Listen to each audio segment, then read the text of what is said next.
Congressman Dean Phillips, great to see you here. Good to be seen. Oh, well, let me actually just start with this. What is your hope for the future? You were, running for president at one point. This is how things worked out. What do you think? My hope for the future is that we employ common sense and competency and respect, that we inspire debate, that we don't suppress competition. And when I say we, I'm talking about both political parties, and I'm talking about Americans, who I believe have to start participating more in a respectful fashion, get out and vote in primaries, and not be quiet when something's not right. And when Americans see something with their own eyes, to not pull the wool over it, rather to expose it and to start working together, not dividing, and not let the angertainment industry, as I call it, have us believe that we are so divided that it's intractable. That's my real mission. And it might sound strange coming from me, a Democrat at the National Convention, but that was my mission from day one. And that's my hope and expectation for the future, and I'm going to get to it. So, with respect to the vice presidential candidate Walz, he would be the third Minnesotan to become the vice president. Just get your thoughts on this. Yeah, as Senator Amy Klobuchar is fond of saying, in Minnesota, when we have babies, we put them on our laps and say, one day you too can grow up and be vice president of the United States of America. Somehow we grow good vice presidents, Walter Mondale, Hubert Humphrey, now potentially Tim Walz. And I think there might be a reason for that. Minnesota is an interesting state. We're respectful. Our political culture is not nearly as antagonistic as it is in other states.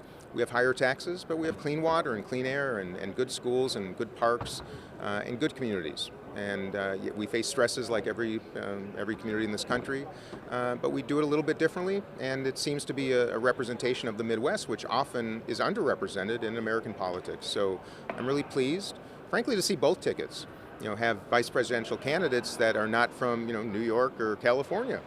And I think that's healthy. And I'm excited to see J.D. Vance and Tim Walz debate. I think Tim Walz is a National Guardsman, a teacher, comes from rural America, knows how to plow his driveway and fix a lawnmower. And his superpower is just normalness. He served in essentially a red district in Congress, moved a little left, of course, as governor of Minnesota. But I think in his heart, a man of common sense and decency, and will be quite refreshing should he become vice president.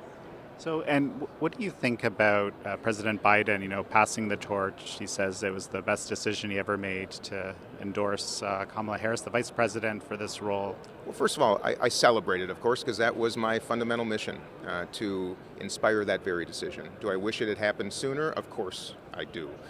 Do I wish it had been done in a way that would have promoted competition and inspired it? Of course.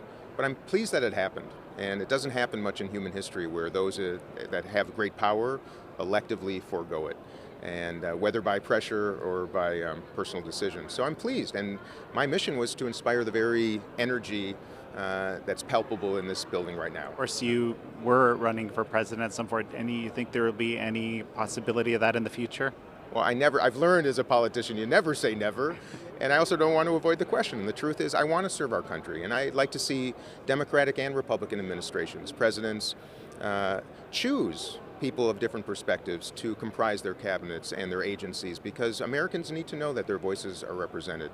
No matter who wins, I would be honored to be considered to serve in some capacity, but that's not what this was about. In fact, I'm leaving Congress because I believe in term limits. I served 3 terms. I think we need space in place for new members of Congress, both on the right and left. And but I also think Americans have to start being willing to participate, not just as voters, but as public servants, running for school boards and city councils, serving in administrations if asked. That's how this democracy can survive and thrive, and participation is the vitamin. So I'd always be considerate of that invitation. Congressman Phillips, thank you so much. Thank you so much.